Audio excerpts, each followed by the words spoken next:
Bismillahirrahmanirrahim. Assalamualaikum warahmatullahi wabarakatuh. Alhamdulillah rabbil alamin wassalatu wassalamu ala asrafil anbiya'i wal mursalin wa ala alihi wa sahbihi ajma'in. Allahumma shalli ala sayyidina Muhammad wa ala ali sayyidina Muhammad.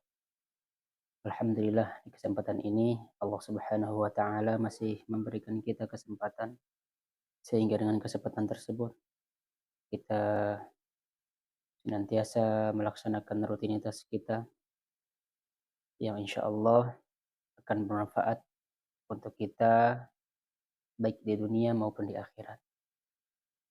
Para hadirin yang dirahmati Allah Subhanahu wa taala, sekarang kita akan membahas sebuah kitab yang berjudul Bulughul Maram, di mana kitab ini ditulis oleh seorang ulama yang sangat terkenal, yaitu Ibnu Hajar Al-Asqalani. Kitab ini membahas tentang hadis yang berkaitan dengan berbagai macam hukum syariat Islam. Baiklah, kita lanjut kepada pembahasan yang pertama, yaitu jenis air. Pembahasan tentang hukum air laut dan bangkai hewan laut. Hadis yang pertama, an Abi Hurairah radhiyallahu anhu qala qala Rasulullah sallallahu alaihi wasallam fil bahr huwa at-tuhuru ma'uhu wal hillu maitatuhu. Dari Abu Hurairah radhiyallahu an, dia mengutarakan Rasulullah sallallahu alaihi wasallam bersabda mengenai laut. Beliau berkata, air laut itu suci lagi dapat menyucikan. Artinya air laut itu suci dan mensucikan. Dan bangkainya pun halal untuk dimakan. Hadis ini diriwayatkan oleh 4 imam ahli hadis, Ibnu Abi Syaibah, dan ini adalah lafaznya. Disahihkan oleh Ibnu Khuzaimah, Tirmizi, diriwayatkan juga oleh Imam Malik, Imam Syafi'i, dan Imam Ahmad bin Hanbal. Para hadirin yang dirahmati Allah Subhanahu wa taala, hadis ini merupakan jawaban dari sebuah pertanyaan, di mana di dalam kitab Al-Muwatta disebutkan bahwa seorang laki-laki datang menemui Rasulullah Shallallahu Alaihi Wasallam, kemudian bertanya, wahai Rasulullah, kami berlayar dengan kapal dan hanya membawa sedikit perbekalan yang berupa air. Jika kami menggunakan air tersebut untuk berwudu, maka kami akan kehausan. Oleh karena itu, wahai Rasulullah, bolehkah kami berwudu dengan menggunakan air laut? Kemudian beliau menjawab sesuai hadis yang di atas tadi. Beliau bersabda, air laut itu suci lagi dapat menyucikan, dan bangkainya pun halal untuk dimakan. Inilah hadisnya ya, hadis yang pertama. Hadis ini menunjukkan air laut itu suci lagi dapat menyucikan, dan bahwa semua hewan laut itu halal dimakan. Demikian pendapat Imam Malik, Imam Syafi'i, dan Imam Ahmad. Hadirin yang dirahmati Allah Subhanahu wa taala, perlu diketahui bahwa semua hewan ataupun bangkai yang ada di laut itu halal ya untuk dimakan.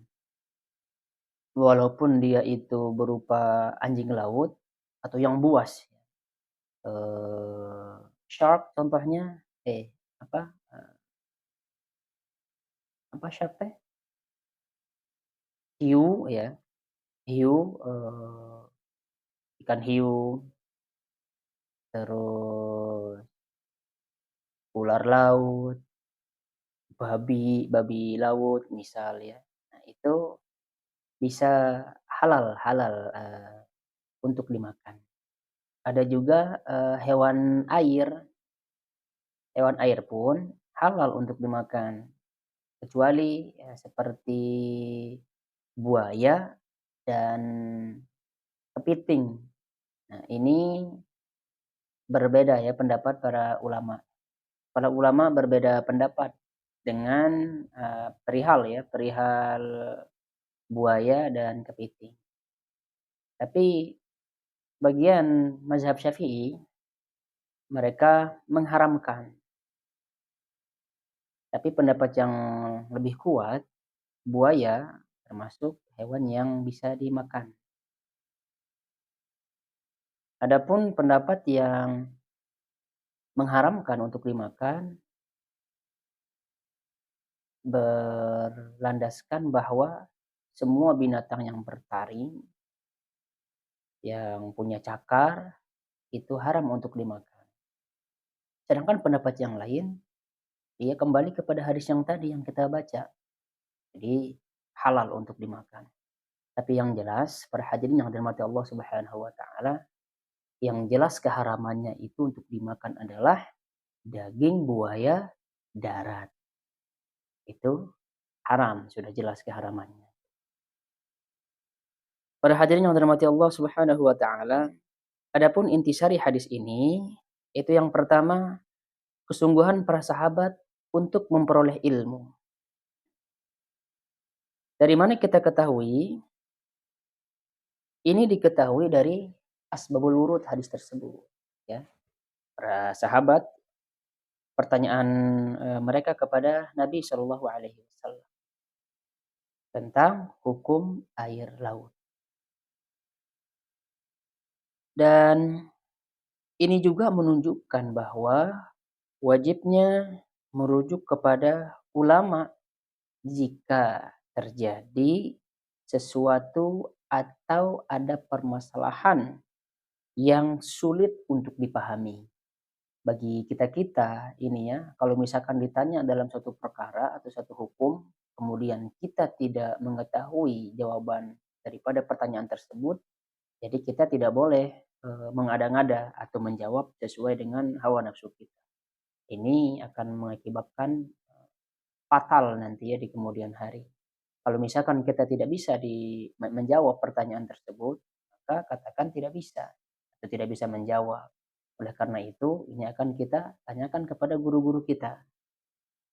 Jangan sampai kita menjawab sesuai dengan dengan hawa nafsu kita, atau kita menjawab karena kita malu untuk mengatakan bahwa kita tidak tahu.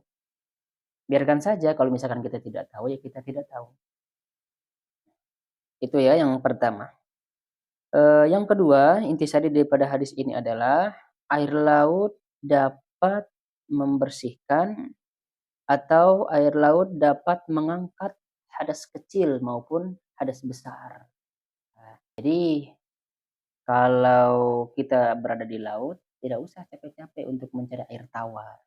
Cukup kita gunakan air laut itu sendiri. Karena berdasarkan hadis yang tadi yang kita baca. Yang ketiga, tidak wajib membawa air yang cukup untuk bersuci saat safar, ya, baik di darat maupun laut, meskipun ya orang tersebut mampu untuk melakukannya. Jadi kalau misalkan kita lagi safar, kemudian kita bawa air banyak, ya, barangkali ya, nah mungkin itu kita jadi makin repot jadi. Kalau kita lagi safar kemudian bawa air yang banyak, itu bawa air yang sedikit saja supaya tidak memberatkan bagi kita. Tidak wajib membawa air untuk berwudu. Apalagi zaman sekarang namanya udah banyak WC-WC umum, banyak tempat-tempat wudu umum, banyak sekarang. Cukup bawa air segelas juga ada, sebotol juga udah cukup. kemudian kita juga bisa beli kok ya. Nah, gitu ya, Bapak Ibu yang dirahmati Allah Subhanahu wa taala. Selanjutnya intisari daripada hadis ini yaitu bangkai hewan laut hukumnya halal ya. Maksudnya bangkai binatang laut itu sendiri. Apapun bentuknya. Nah, garis bawahi lagi ya, apapun bentuknya. Baik dari apa namanya tadi hewan laut yang berupa binatang laut yang berupa babi laut, singa laut, ular laut dan lain sebagainya. Hiu misalkan itu halal untuk dimakan. Tapi tidak semuanya harus kita makan. Ya. Tidak semuanya. Kalau misalkan ibu jijik misalkannya untuk makan apa hiu misal, jijik misalkan, ibu nggak usah makan. Ibu misalkan jijik untuk makan babi laut misal, nggak usah dimakan. Ada banyak kok ikan yang laut juga. Tiap hari juga diambil ya dijaring, dipancing. Nggak bakal habis kok ikan yang ada di laut. Nah kalau buaya mungkin ya, kalau buaya laut, atau buaya di air tawar, ya bisa jadi banyak itu mah orang yang jijik untuk makannya. Apalagi di bagian mazhab Syafi'i mah kan itu haram untuk dimakan. Maka cari aman saja, cari aman, nggak usah dimakan.